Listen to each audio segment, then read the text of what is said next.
So hello everyone, welcome to Mechanical Designer. Please subscribe my channel for developing type of videos. তো এই উইকে নতুন and fresh Bengal নিউজে তোমাদের সকলকে স্বাগত।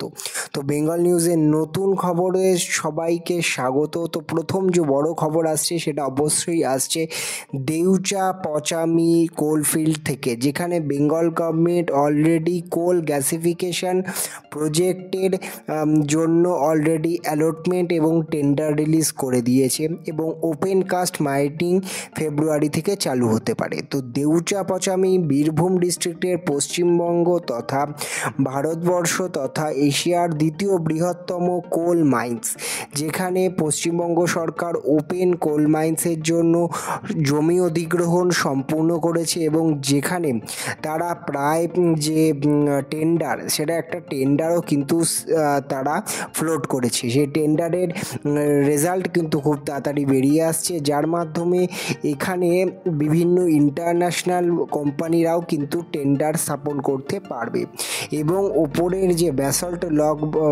রক ভাঙার জন্য কিন্তু কাজ কিন্তু অলরেডি চালু করে দিয়েছে ওয়েস্ট বেঙ্গল গভর্নমেন্ট। তো এই টোটাল প্রজেক্টটা কিন্তু ওয়েস্ট বেঙ্গলের ইকোনমির জন্য খুব একটা বড় ধরনের বুস্ট দেবে, যার মাধ্যমে মেশিনারিং সেক্টর, মেকানিক্যাল সেক্টরে একটা বুস্ট পাবে।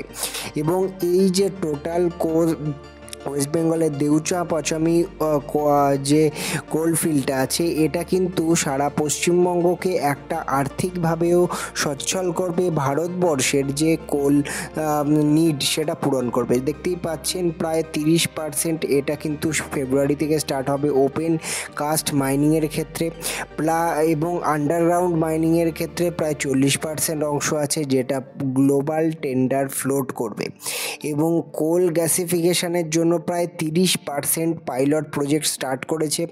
কোল গ্যাসিফিকেশনের মাধ্যমে গভর্নমেন্ট চাইছে যে এই প্রজেক্টটার পুরো বেনিফিট তুলতে। প্রায় 35,000 কোটি টাকার এটা একটা প্রজেক্ট হবে। এর মাধ্যমে পশ্চিমবঙ্গে যেসব মেশিনারিজ কোম্পানিগুলো আছে, যেমন গেইনওয়েল এবং টিল, এরা কিন্তু অনেকভাবে বেনিফিট হওয়ার চান্স আছে। মেশিনারি শিল্পে পশ্চিমবঙ্গে একটা জোয়ার আসার সম্ভাবনা আছে। সেখানেই আমরা দেখতে পাচ্ছি পশ্চিমবঙ্গে হ্যাভ আস এরোটেক ব্যারাকপুরে কিন্তু ল্যান্ড পার্সেল নিয়েছে, তারা এমআরও ফেসিলিটি চালু করছে তারা কলকাতার বুকে। কলকাতা যে এয়ারপোর্টের এক্সপ্যানশনের জন্য তারা কিন্তু এই হ্যাভ আস এরোটেক ব্যারাকপুরে টিটাগড়ের এরিয়ার ওখানে কিন্তু তারা তাদের জমি নিয়ে নিয়েছে এবং সেখানে কিন্তু তারা একটা বিপুল পরিমাণে ইনভেস্টমেন্ট করছে, যার মাধ্যমে তারা এমআরও ফেসিলিটি চালু করবে। সেখানে প্লাক্সি যে কোম্পানিটা আছে সেটা কিন্তু পশ্চিমবঙ্গে বিভিন্ন স্টার্ট আপ এবং অন্যান্য সংস্থাকে তারা বিভিন্ন বেনিফিট দেওয়ার জন্য তারা কিন্তু তাদের এক্সপ্যানশনও পশ্চিমবঙ্গে স্টার্ট আপ ইকোসিস্টেমকে আরও স্ট্রেনথেন করার জন্য কিন্তু তারা কাজ চালু করে দিয়েছে। তারপরে দেখতে পাচ্ছি ওয়েস্ট বেঙ্গলের রিসেন্ট সময় হসপিটালিটি সেক্টরে একটা বিপুল বুস্ট কিন্তু আমরা দেখতে পাচ্ছি। প্রায় 32খানা লাক্সারি হোটেল উইদিন 3 ইয়ার্সের মধ্যে কিন্তু ওয়েস্ট বেঙ্গলে তারা আসছে। ওয়েস্ট বেঙ্গলে হসপিটালিটি সেক্টরে 32খানা হোটেল আসছে।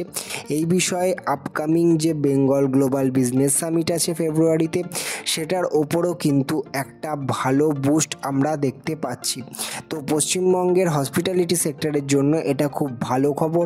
রিসেন্ট সময়ে পশ্চিমবঙ্গের হসপিটালিটি সেক্টরে প্রায় 5,000 কোটি টাকার একটা বিনিয়োগ ঘটতে চলেছে। শিলিগুড়ির আশেপাশেও কিন্তু অনেক কটা বড় বড় এরকম হোটেল কিন্তু তারা চালু করছে এবং তাদের ইনভেস্টমেন্ট কিন্তু এই হোটেল এরিয়াতে চালু হচ্ছে। তারপরে যদি আমরা দেখতে পাই একটা বড় খবর যেটা আসছে, তো হসপিটালিটি সেক্টরে এরকম একটা বিপুল পরিমাণে কিন্তু আমরা একটা বুস্ট দেখতে পাচ্ছি রিসেন্ট সময়, যেখানে কলকাতার আশেপাশে এবং শিলিগুড়ি এবং ওয়েস্ট বেঙ্গলের বিভিন্ন প্রান্তে কিন্তু বড় বড় যে 5 স্টার হোটেলগুলো কিন্তু হচ্ছে, যে হসপিটালিটি সেক্টরে যারা এমপ্লয়মেন্ট অপরচুনিটিস কিন্তু বাড়তে চলেছে। তো রিসেন্ট সময় পশ্চিমবঙ্গ কিন্তু ওয়েস্ট বেঙ্গল এবং কলকাতা কিন্তু ইন্ডাস্ট্রিয়াল সেক্টরের লিজিং, ইন্ডাস্ট্রিয়াল ল্যান্ডস্কেপে ট্রান্সপোর্টের ক্ষেত্রে এবং ইন্ডাস্ট্রিয়াল স্পেস লিজিং এবং লজিস্টিক সেক্টরের ক্ষেত্রে কিন্তু একটা বিপুল পরিমাণে একটা বুস্ট কিন্তু তারা পাচ্ছে। এই ইন্ডাস্ট্রিয়াল সেক্টরে কিন্তু একটা বুম কিন্তু রিসেন্ট সময় আমরা দেখতে পাচ্ছি। কলকাতা ইন্ডাস্ট্রিয়াল বুম কিন্তু হতে চলেছে, সেটা কিন্তু অবশ্যই দিল্লি এনসিআর এর পরে কিন্তু তার একটা ভালো স্পেস পাওয়া যাচ্ছে। দেখতেই পাচ্ছেন industrial logistic leasing reach all time high in 2024 with Delhi NCR, Bengaluru এবং কলকাতা আর লিডিং পজিশন। তো কলকাতায় রিসেন্ট সময় আমরা ইন্ডাস্ট্রিয়াল অ্যান্ড লজিস্টিক সেক্টরে অনেক বড় বড় ওয়্যার হাউসের কোম্পানি কিন্তু তাদের স্পেস খুলতে দেখেছি। সেখানে ফ্লিপকার্ট, অ্যামাজনও কিন্তু তাদের স্পেস খুলছে এবং বড় বড় ল্যান্ড পার্সেল কিন্তু অ্যাকোয়ার করছে। সেদিক থেকে লজিস্টিক সেক্টরে কিন্তু একটা ভালো বুম আমরা দেখতে পাচ্ছি।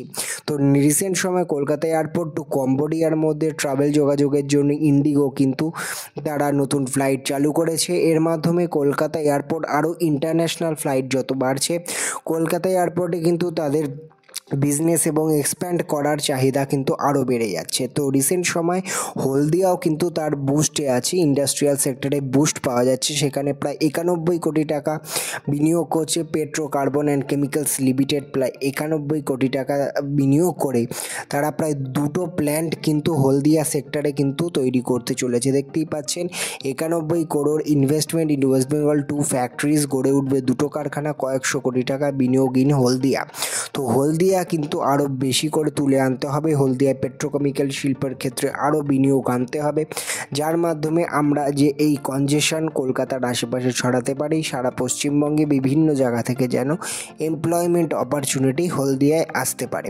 তো এটা কিন্তু পশ্চিমবঙ্গের এবং ইনভেস্টমেন্টের দিক থেকে এটা কিন্তু খুব বড় খবর আমাদের সামনে উঠে আসছে। সেখানে Bengal poised to unveil new defence manufacturing policy কিন্তু আমাদের নতুন যে বেঙ্গল গ্লোবাল বিজনেস সামিট হতে চলেছে, সেখানে কিন্তু ডিফেন্স ম্যানুফ্যাকচারিংয়ের ওপর পলিসি হবে যে পশ্চিমবঙ্গ সরকার কী কী বেনিফিটস দেবে যেসব কোম্পানি ডিফেন্স ম্যানুফ্যাকচারিংয়ের ওপর পশ্চিমবঙ্গে কাজ করতে চাইছে। সেখানে আমরা গ্লোবাল জিসিসি পলিসিও দেখতে পারি, সেমিকন্ডাক্টর পলিসিও দেখতে পারি। এবং রিসেন্ট সময় এটাও জানা যাচ্ছে Bengal global business summit 5 and 6 ফেব্রুয়ারিতে 2টো নতুন ব্রিজও কিন্তু ভিত্তিপ্রস্তর স্থাপন করতে পারে অনারেবল চিফ মিনিস্টার। সেটা কিন্তু অবশ্যই গঙ্গাসাগর সেতু এবং শিল্পা সেতু দেখতে পাচ্ছি। সেখানে আইটিসি ইনফোটেক কিন্তু 5 ফেব্রুয়ারি গ্লোবাল বিজনেস সামিটে তাদের যে ITC global AI hub Kolkata ITC sector, ITC ইনফোটেকের যে বড় ক্যাম্পাসটা আছে পশ্চিমবঙ্গে এবং নিউ টাউনে তৈরি হয়েছে, সেটা কিন্তু ইনভেল করতে চলেছে। কিন্তু এটা কিন্তু খুব ভালো খবর যে এআই হাব হচ্ছে পশ্চিমবঙ্গে, যেটা আইটি রেভলিউশনের ক্ষেত্রে কিন্তু একটা বড় একটা স্ট্রেংথ প্রদান করতে চলেছে। সেখানে কিন্তু আমরা দেখতে পাচ্ছি আইটিসি কিন্তু আরও 1800 কোটি টাকা, নট অনলি আইটি সেক্টর, তার সাথে ম্যানুফ্যাকচারিং এবং আলাদা যে তাদের ফুডস ম্যানুফ্যাকচারিং সেক্টর আছে সেই সব ক্ষেত্রে কিন্তু বিনিয়োগ করতে পেরেছে প্রায় 1800 কোটি টাকা।